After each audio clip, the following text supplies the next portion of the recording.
Hey, hockey fans, welcome back to the Oilers Fanatic. Today, we will continue the By Request series. As the title suggests, this series will be made up of videos requested by you, the fans. In today's video, I'll cover off two of the topics submitted. Our first topic, which UFA'S and RFA'S do the Oilers keep in 2022, and what are their contract lengths? Special thanks to Synk for sending in this topic suggestion. I'm going to focus on the UFA'S and RFA'S currently listed as roster players on Cap Friendly. I'll offer a guess on the new contract lengths, but money-wise, I won't bother, as too many factors come into play. At the time of this recording, the following Oilers players are set to become unrestricted free agents on July 1st, 2022. Kyle Turris. There is a chance that Turris has a comeback season this year, but regardless, the Oilers have a lot of depth, and I don't see him being offered a new contract. Josh Archibald. I think the Oilers like Archibald, and I can see them offering him a new contract. My guess would be a one-year deal. Chris Russell. I think Russell is at the point in his career that he's no longer a full-time NHLer. I won't be surprised if he announces his retirement next summer. Mikko Koskinen. If Koskinen isn't moved at some point during the season, he will officially leave the Oilers on July 1st. I can't see any scenario where he is brought back. Alex Staylock.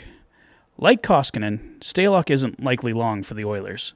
If he earns a spot in the tandem, he could be here for the year, but on July 1st, he will be gone.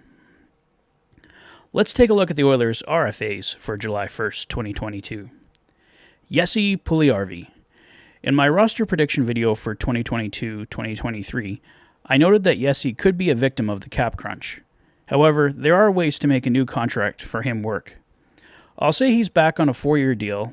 They might go 5, as Leon will have 3 years left at that point, and Connor 4, so they might not want to have 2 big contract negotiations at the same time. Ryan Macleod. All signs point to Ryan Macleod being the Oilers' future third-line center. A lot will depend on how Macleod progresses this season, but if he looks good, I could see them going longer term, maybe 6 years, and try and get a friendly cap hit for him. If he still looks like a work in progress, a solid 2-year deal is more likely. Brendan Perlini. If Perlini has a solid comeback season with the Oilers, I could see them offering him another 1-year deal. If he doesn't bounce back, it's likely one and done.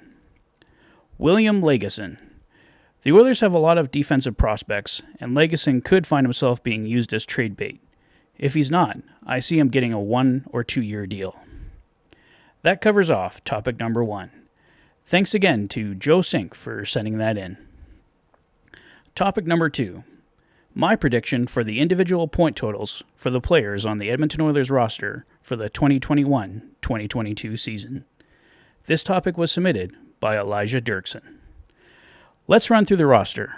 I've included all players listed on the active roster currently on Cap Friendly. I've looked over their point totals from the past few seasons and taken into account the situations they should be in this year and come up with those predicted totals.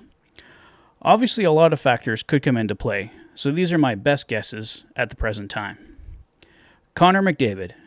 I have him scoring 50 goals, picking up 90 assists for 130 points. Leon Draisaitl. I have Leon scoring 45 goals, picking up 65 assists for 110 points. Zach Hyman. I have him scoring 30 goals, adding 30 assists for 60 points. Ryan Nugent-Hopkins. I have Nuge scoring 25 goals, adding 35 assists for 60 points. Zach Kassian. I have Cass scoring 15 goals, adding 20 assists for 35 points. Warren Foegele. I have newcomer Warren Foegele scoring 20 goals, adding 20 assists for 40 points. Kyle Turris. I have Turris scoring 5 goals, adding 5 assists for 10 points. Josh Archibald. I have Archie scoring 12 goals, adding 15 assists for 27 points. Newcomer Derek Ryan, I have scoring 10 goals, adding 15 assists for 25 points. Jesse Puljujarvi, I have scoring 25 goals, adding 30 assists for 55 points. Devon Shore, I have scoring 10 goals, adding 10 assists for 20 points. Ryan Macleod, I have scoring 12 goals, adding 15 assists for 27 points. Brendan Perlini, I have scoring 5 goals, 5 assists for 10 points. Kyler Yamamoto, I have scoring 15 goals, adding 20 assists for 35 points. Darnell Nurse, I have scoring 20 goals, adding 30 assists for 50 points. Duncan Keith, I have scoring 6 goals, adding 20 assists for 26 points. Tyson Barrie, I have scoring 10 goals, adding 50 assists for 60 points. Cody Ceci, I have scoring 5 goals, adding 15 assists for 20 points. Chris Russell, I have scoring 2 goals, adding 10 assists for 12 points. Slater Cuckoo, I have scoring 3 goals, adding 10 assists for 13 points. Evan Bouchard, I have scoring 10 goals, adding 20 assists for 30 points.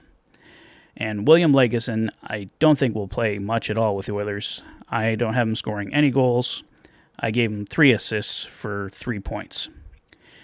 In goal, I have Mike Smith appearing in 50 games with a goals against average of 2.65 and a save percentage of .915.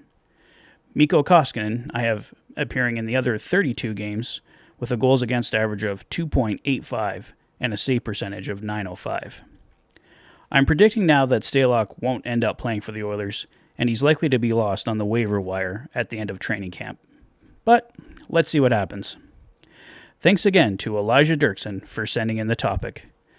That's all for today, guys. Look for more by request videos in the coming days. What do you guys think? Who do you see staying or going?